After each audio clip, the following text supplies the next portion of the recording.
I am Ajita Saraswati from Chanakya college of education. आज हम लोग ई लर्निंग क्लासेस में जैसे कि रोज ही मेथड क्लास का हिंदी मेथड क्लास का हम लोग रिवीजन कर रहे हैं, जिसमें हम लोग कुछ प्रश्नों को पढ़ रहे हैं जो हमारे आने वाले एग्जाम से रिलेटेड है। तो इसमें आज हम लोग पढ़ेंगे गहन पठन और व्यापक पठन में अंतर। गहन पठन क्या है और व्यापक पठन क्या है, और इस व्यापक पठन को हम द्रुत पठन भी कहते हैं। तो इसलिए अगर उसमें ये द्रुत पठन आता है तो आपको वहाँ ये नहीं सोचना है कि द्रुत पठन हम नहीं पढ़े हैं, और ये व्यापक पठन क्या है और द्रुत पठन क्या है, तो दोनों ही सेम चीजें होती हैं। इसलिए वहाँ ये नहीं सोचना, घबराना नहीं है कि द्रुत पठन क्या है, तो द्रुत पठन ही व्यापक पठन है। तो आइए हम पढ़ते हैं कि गहन पठन और व्यापक पठन में क्या अंतर है। गहन पठन तो जिस चीज को हम समझते हैं, पढ़ पाते हैं, तो इस चीज को गहनता से अध्ययन करना, शांत होकर के पढ़ना, उसको समझना, उसके व्यापक अर्थ को समझना, तो ये पठन जो है, तो हम इस पठन को किस प्रकार से इस शिक्षण शास्त्र में हम कौन कौन से बिंदुओं पे ध्यान देते हैं, तो इसको हम देखेंगे। गहन पठन में पाठ्य पुस्तक की भाषा में प्रयुक्त, पाठ्य पुस्तक की भाषा में जो पाठ्य पुस्तक हम बालक को पढ़ाने जा रहे हैं, तो उस पाठ्य पुस्तक में जो कुछ आता है, जो पाठ में रिलेटेड जो संबंधित जो भाषाएं होती हैं, तो पाठ्य पुस्तक की भाषा में प्रयुक्त शब्द और पदबंध, जो कविता के सारांश है, लाइनिंग है, पद है, और वाक्यांश के विशिष्ट अर्थ, वाक्य जो लिखा हुआ है उसके विशिष्ट अर्थ को समझते हुए प्रयोग से परिचित करते हैं या होते हैं। और ये चीज जो है, वैसे तो द्रुत पठन और गहन पठन दोनों ही एक दूसरे से संबंधित है, एक दूसरे के पूरक है। तो यहाँ पे तो इससे हम क्या करते हैं, गहन पठन में सबसे पहले पाठ्य पुस्तक में जो बालक को पढ़ा रहे हैं, वो उसमें का जो शब्द होता है, उस शब्द को उच्चारण करके हम पढ़ाते हैं, फिर बालक उसको रिवीजन करता है, पढ़ता है, ध्यान देता है। तो इसी प्रकार से गहन पठन में जो है वो शब्दों पे, पदबंध पे, वाक्यांश के और विशिष्ट अर्थ पे वो ध्यान देता है, वही गहन पठन है। अगला है कि पाठ में निहित विचार या भाव का सूक्ष्म विश्लेषण करता है। पाठ में जो पाठ्य पुस्तक, अभ्यास पुस्तक में, पाठ्य पुस्तक में जो आपके पाठ हैं और जिसमें जो शब्द हैं, तो उसके छोटे छोटे बातों को पढ़ता है, और पढ़ने के क्रम में, गहन अध्ययन में, गहन पठन में वो क्या करता है, उसके भाव को भी समझता है, कैसे हमें उसे बोलना है। यदि हम पढ़ रहे हैं, सस्वर वाचन कर रहे हैं, सस्वर पढ़ रहे हैं, तो उस समय हम उस शब्दों का ध्यान देते हैं। तो छोटी छोटी बातों पे हम ध्यान देते हैं, जैसे है और हैं, बिंदु कहाँ लगेगा और बिंदु कहाँ नहीं लगेगा, कहाँ कॉमा है और कहाँ पूर्ण विराम है। तो ये सारी चीजों को हम क्या करते हैं कि उसका जो है हम सूक्ष्म से सूक्ष्म बातों पे ध्यान देते हैं, वही गहन पठन है। घटनाओं के औचित्य तथा लेखक के मंतव्य को समझकर उनका मूल्यांकन करना।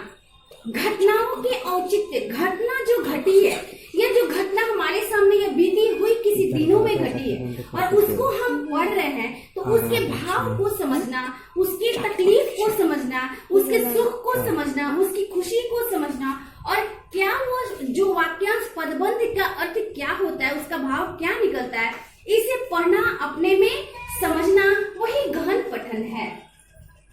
अपने पूर्व अनुभवों के आधार पर, अपने पूर्व अनुभव यानी जो हम पढ़े हैं या बालक को जो पढ़ाए हैं, तो बालक अपने पूर्व अनुभव के आधार पर उसने जो पढ़ा है, तो वो पढ़ने की जो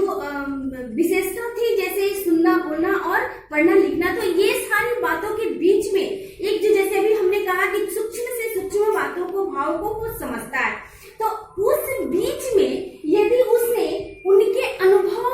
जैसे हम अत्यधिक बातों में, कहाँ है, दो से ज्यादा बालक है, वहां पे है बोलना है या है बोलना है, या कौन से स्त्रीलिंग है, किसके साथ में कौन से कारकों को जोड़ना है, तो ये सारी बातों को ध्यान देते हुए, यानी कि उस चीज के को पूर्व अनुभव के आधार पर भी हम अपनी भाषा को या रहे हैं तो ये महत्व देता है कि हम किस प्रकार, और ये निर्णय करता है कि हम जो पढ़े हैं वो उचित है या नहीं है। तो इससे गहन पठन में जो है वो सही दिशा की ओर जाता है, और गहन पठन से जो अर्थ हम स्वयं समझते हैं उसका हम विश्लेषण कर पाते हैं। अब ये तो जो चीज है कि पाठ्य पुस्तक की भाषा में इसमें हमें अंतर बताना है। तो क्या द्रुत पठन जो है वो विस्तार से पढ़ा जाता है, एक शब्द का वो विस्तारित रूप है। पठन दोनों है, ये गहन है, इसको हमने अध्ययन करके, जैसे हमने इसमें हम लिखे हैं कि पाठ्य पुस्तक की भाषा में प्रयुक्त जो शब्द है उसको विस्तारित रूप में हम क्या करते हैं कि द्रुत पठन में उसकी शब्दावली को विस्तार रूप में समझते हैं कि एक शब्द का विस्तार रूप है। अगर मान लीजिए कि यहाँ हमने लिखा कि दो बालक पढ़ रहे हैं, या राम और श्याम पढ़ रहे हैं, राम और श्याम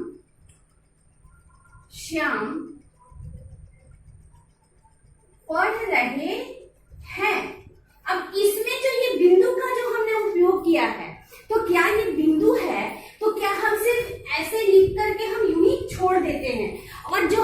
हम इस शब्दावली का विस्तार रूप में देखते हैं तो हम कहते हैं राम और श्याम के बीच में और लगा है और पढ़ रहे हैं, तो इसमें बिंदु का होना अनिवार्य है। वरना अगर ये बिंदु नहीं होता है, ये नहीं होता, तो ये गलत माना जाएगा वाक्य। तो इसमें जो है कि शब्दावली का विस्तार करते हैं हम, और इस शब्दावली के विस्तार में हम द्रुत पठन की ओर चलते हैं। तो दोनों ही एक दूसरे के पूरक है, लेकिन क्या है कि इसमें जो है पाठ्य पुस्तक की भाषा में जो हमने शब्दबंद या वाक्यांश को जो विशिष्टता दी है उसको विस्तारित न करके हम समझते हुए आगे बढ़ जाते हैं। दूसरा है कि ज्ञान की परिधि का विधि। ज्ञान की परिधि, हम जो पूर्व जो अनुभव के द्वारा या जो हम इसमें जो है कि जो निहित विचार या भाव को हम समझते हैं, तो वहां पे जो निहित भाव को हम क्या करते हैं कि अपनी ज्ञान के द्वारा हम उसकी परिधि को विस्तार करते हैं। हमें क्या क्या और समझना है, या फिर कहीं हमने उसकी चीज को उपयोग होते हुए पाया है, पढ़ा है अपने अध्ययनों में, अन्य पुस्तकों में, तो हम उससे देखते हैं कि वही बात कहीं दूसरे अर्थ में आता है। वही जो हमारा जो ज्ञान की परिधि है, कहीं कहीं इस परिधि के अंतर्गत हम एक शब्द को जोड़ते हैं, लेकिन वही शब्द का अर्थ दो जगह अलग अलग हो जाता है। जैसे कि इसके पहले हमने एक उदाहरण दिया था, आपको बताया था कि रोको मत जाने दो या रोको मत जाने दो। तो ये जो गहन पठन करते हैं, इस पे अध्ययन करते हैं, तो हम देखते हैं कि कहाँ अल्प विराम है और कहाँ पूर्ण विराम है, किसे हमें रोकना है और किसे हमें जाने देना है, किसे हमें नहीं रोकना है। तो ये है कि हमारे ज्ञान की परिधि का वृद्धि करता है। तो हम विश्लेषण करते हैं, यानी विस्तार रूप से पढ़ते हैं, उसको सोचते हैं, समझते हैं, व्यापकता को समझते हैं। तो ये है हमारा कि द्रुत पठन में अंतर, उसको हम ज्ञान की हमारी जो परिधि है उसका विस्तार होता है। अगला है कि पठन रुचि का विकास। पठन रुचि का विकास, कभी हम जो है बहुत कोई रुचि पूर्वक जो हमारी जो कोई ऐसी साहित्य मिल जाती है या कोई ऐसी कहानी मिल जाती है जिसे हम बड़ा ही ध्यान लगाकर रुचि पूर्वक हम उसको पढ़ते हैं। तो ये जो पठन की रुचि है, तो हम पढ़ते पढ़ते कुछ अन्य भाषाओं को भी हम जान लेते हैं अपनी भाषा के द्वारा। जैसे कि हमारी ज्ञान की परिधि का विकास में हमने अभी पढ़ा कि कैसे वृद्धि होता है, तो उसके अंतर्गत जो हमारे अंदर रुचियां बढ़ती हैं, जैसे कि हम जान जाते हैं कि वही हमें सुप्रभात को हमें हिंदी में बोलना है शुभ प्रभात, अंग्रेजी में गुड मॉर्निंग, वही जो खंबा खड़ी इत्यादि कई सारी भाषाओं को जोड़ करके जो हम तो इस तरह से जो हम एक शब्द का कई रूप जो हम पढ़ते हैं, हमारी जो परिधि का ज्ञान की परिधि का जो विकास होता है, तो उसमें जो है कैसे होता है वो हमारी पठन रुचि से। तो इस तरह से जो है द्रुत पठन जो है, व्यापकता जो है, हम ज्यादा जानने की कोशिश करते हैं, अध्ययनरत रहते हैं, व्यापक पठन में की ओर हम बढ़ते हैं, तो वहां जो है हमारी रुचि को दर्शाता है। वहां हम रुचि का हमारा जो महत्वपूर्ण स्थान होता है कि हम वो पठन रुचि का विकास करता है। अगला है मनोरंजन तथा तीव्र गति से पढ़ने की दक्षता का विकास। मन ही मन हम इतनी तीव्रता से पढ़ते हैं कि 2-3 लाइन जो है हम क्रॉस करते हुए भी गाड़ी पे बैठे हैं, अगर 2-3-4 लाइन लिखी हुई इतनी हम तीव्र गति से पढ़ लेते हैं कि उसे 2-3-4 लाइन भी हम पढ़ लेते हैं। और कुछ जो है पढ़ने के ध्यान में, जैसे कि हमारी ज्ञान की परिधि का विकास जो हम पढ़ने में कर रहे हैं या हमारा हो रहा है, तो वो भी वहां पे क्या करता है कि और पूर्व ज्ञान, जो पूर्व अनुभव, जो हमने पूर्व में अनुभव लिया है, कहीं कहीं वो चीज आई हमारे सामने में पढ़ने के क्रम में, तो इस प्रकार जो है वो मनोरंजन के अनुसार भी हमने वैसा देख लिया। या हम किसी से कहते हैं कि चलो हम जो सफर कर रहे हैं, हम जो गाड़ी में बैठे हैं, तो वहां 2-4 लाइन लिखा है, आप एक बार में पढ़ के दिखा दो, या मैं पढ़ सकता हूँ। तो ये सारी चीजें मनोरंजन के लिए भी, ये जो है आपका जो व्यापक पठन है वो आपके मनोरंजन का भी विकास करता है पढ़ने की गति में। अगला है भाषा पर अधिकार तथा जीव और जगत के प्रति दृष्टिकोण की व्यापकता। भाषा पर अधिकार,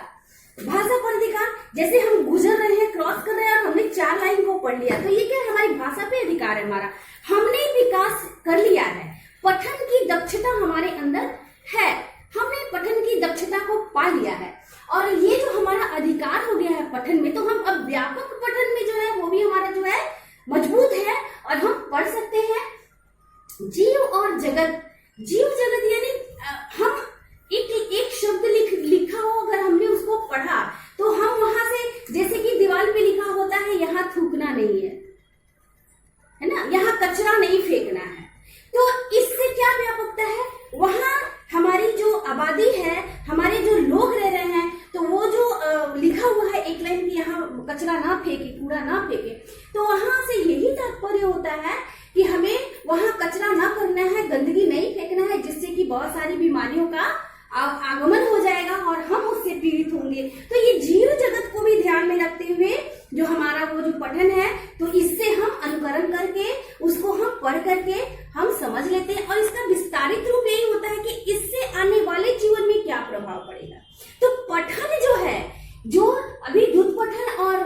गहन पठन में जो हम अंतर देखे हैं, तो बस थोड़ी सी अंतर है इसमें, वैसे दोनों एक ही दूसरे के पूरक है। अंतर इतना है कि इसकी शब्दावली का विकास होता है और गहन पठन में शब्दावली का विकास निहित होता है, और वाक्यांश या वैशिष्ट के जो है उससे हम सिर्फ परिचित होते हैं, लेकिन इसमें जो है द्रुत पठन में वो शब्दावली का विस्तार करते हैं, और गहन पठन में है कि अपने विचार और भाव का सिर्फ विश्लेषण करते हैं, और वही विश्लेषण क्या करता है कि ज्ञान की परिधि का विकास करता है, हमारी परिधि और बड़ी होती जाती है। अगला है कि घटनाओं के औचित्य तथा लेखक के मंतव्य को समझकर मूल्यांकन करना। मूल्यांकन करते हैं कि हमने इतना अपने गहन अध्ययन में जाना, लेकिन इससे हमें क्या मिलता है, इसमें क्या है कि द्रुत पठन में, व्यापक पठन में वो क्या करते हैं, मनोरंजन के अनुसार हम तीव्र गति से विकास करते हैं, और ये विकास जीव और जगत से भी